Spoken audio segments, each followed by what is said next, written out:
আসসালামু আলাইকুম প্রিয় দর্শক, সবাইকে স্বাগতম জানাচ্ছি আমার আজকের পর্বে। আজ আবারও হাজির হয়ে গেলাম আপনাদের মাঝে মাত্র 2টি আলু দিয়ে ভীষণ মজার মুচমুচে নাস্তার রেসিপি নিয়ে। বাসায় যদি শুধুমাত্র আলু থাকে তাহলে যে কেউ চাইলেই ঝটপট তৈরি করে নিতে পারবেন এই মজাদার স্ন্যাক্স রেসিপিটি। তৈরি করা যেমন সহজ, খেতেও হয় দুর্দান্ত স্বাদের। অল্প সময়ের অল্প উপকরণের এই নাস্তার রেসিপিটি বাসায় একবার হলেও ট্রাই করে দেখবেন, কথা দিচ্ছি ভালো লাগবে। তো চলুন রেসিপিটি দেখে নেওয়া যাক। এই রেসিপিটি তৈরি করার জন্য প্রথমে আমি এখানে একটি মিক্সিং বোলে নিয়ে নিচ্ছি 1 কাপ পরিমাণ বেসন। তারপরে এই বেসনের সাথে অ্যাড করে নিচ্ছি 2 টেবিল চামচ চাউলের গুঁড়া। এতে করে নাস্তাগুলো অনেক বেশি ক্রিস্পি হবে। দিয়ে দিচ্ছি স্বাদ অনুযায়ী লবণ, 1 চা চামচ চিলি ফ্লেক্স, 1/2 চা চামচ চাট মশলা, আর দিয়ে দিচ্ছি 1/4 চা চামচ গরম মশলার গুঁড়া, 1/4 চা চামচ রসুন বাটা, 1/4 চা চামচ আদা বাটা। এবার সবগুলো উপকরণকে একসাথে খুব ভালো করে মিশিয়ে নিব। হাতের কাছে আদা রসুনের গুঁড়া থাকলে ওইটাই ব্যবহার করবেন, এতে করে শুকনো উপকরণগুলো মেশাতে অনেক বেশি ভালো হবে। মেশানো হয়ে গিয়েছে। এখন এর মধ্যে অল্প অল্প করে পানি মিশিয়ে লিকুইড একটি ব্যাটার তৈরি করে নিব। পানিটা একবারে দেওয়া যাবে না, অল্প অল্প করে দিয়ে মেশাতে হবে, কেননা পানি একবারে দিলে ব্যাটার পারফেক্ট হবে না।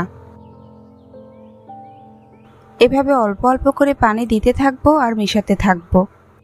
আর এই ব্যাটারটাকে খুব বেশি পাতলা করা যাবে না, একটু ঘন করেই তৈরি করতে হবে। আমরা নর্মালি আলুর চপ কিংবা বেগুনির জন্য যেরকম ব্যাটার তৈরি করে থাকি, এই ব্যাটারটা তার থেকেও অনেকটা ঘন হবে। একটু সময় নিয়ে ভালো করে ব্যাটারটাকে তৈরি করে নিব, যাতে করে এর মধ্যে কোনো প্রকার লাম্পস না থাকে।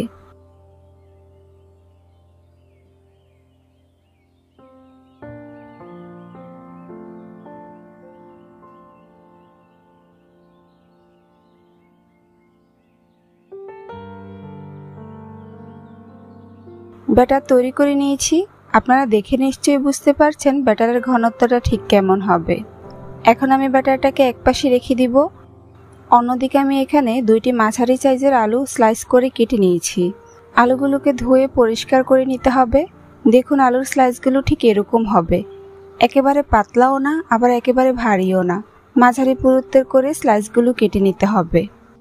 তারপর বেসনের মধ্যে দিয়ে দিব 1 টেবিল চামচ গরম তেল।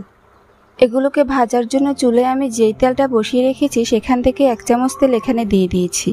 এতে করে নাস্তাগুলো ভাজার পরে মুচমুচে থাকবে আর চুপসেও যাবে না।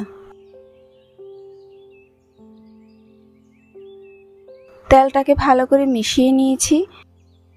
এখন আলুর একটি স্লাইস নিয়ে ব্যাটারের মধ্যে কোট করে নিব। 2 পাশ খুব ভালো করে কোট করে নিতে হবে, যাতে কোনো অংশ ফাঁকা না থাকে। এবার এগুলোকে ভাজতে চলে যাব। তাই চুলায় আগে থেকেই প্যান বসিয়ে পর্যাপ্ত পরিমাণে তেল গরম করে নিয়েছি। এখন গরম তেলের মধ্যে একে একে আলুর স্লাইসগুলো কোট করে দিয়ে দিচ্ছি।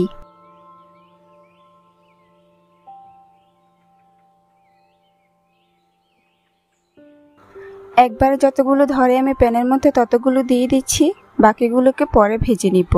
প্যান ভর্তি করে এগুলোকে দেওয়ার প্রয়োজন নেই, একটু ফাঁকা রেখেই দেওয়ার চেষ্টা করবেন, এতে করে নাড়াচাড়া করতে সুবিধা হবে। কিছুক্ষণ পর এগুলোকে উল্টে দিব, আর আলুর এই স্লাইসগুলো তেলে দেওয়ার পর খুব সুন্দরভাবে ভেসে উঠবে। চুলার আঁচ মিডিয়াম টু লো হিটের মাঝামাঝিতে রেখে আলুর এই স্লাইসগুলোকে উল্টে পাল্টে ক্রিস্পি করে ভেজে নিব। বেশ কয়েকবার উল্টে পাল্টে এগুলোকে গোল্ডেন ব্রাউন কালার করে ভেজে নিতে হবে। আর আলুর এই স্লাইসগুলো কতটা ফুলকো হয়েছে সেটা নিশ্চয়ই আপনাদেরকে বলার কিছুই নেই, দেখেই বুঝতে পারছেন।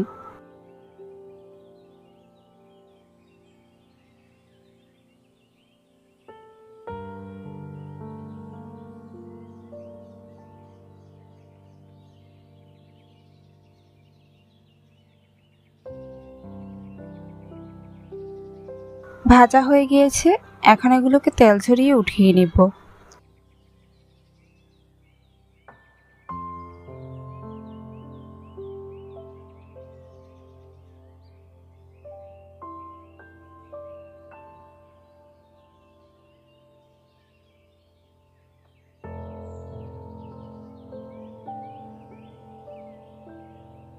বাকি আলু স্লাইসগুলোকে আমি একই রকম ভাবে ভেজে নিয়েছি। দেখুন আলুর এই নাস্তাগুলো দেখতে মাশাআল্লাহ কতটা সুন্দর ও লোভনীয় হয়েছে, খেতে কিন্তু দুর্দান্ত স্বাদের হয়েছে। এভাবে একবার হলেও বাসায় এই রেসিপিটি ট্রাই করে দেখবেন, ছোট থেকে বড় সবাই খুবই পছন্দ করবে আর অনেক মজা করে খেয়ে নিবে। রেসিপিটি ভালো লাগলে কমেন্টস করে জানাতে ভুলবেন না। চ্যানেলটি সাবস্ক্রাইব করে পাশে থাকার অনুরোধ রইল। আজ এখানেই বিদায় নিচ্ছি, সবাই অনেক বেশি ভালো থাকবেন। আল্লাহ হাফেজ।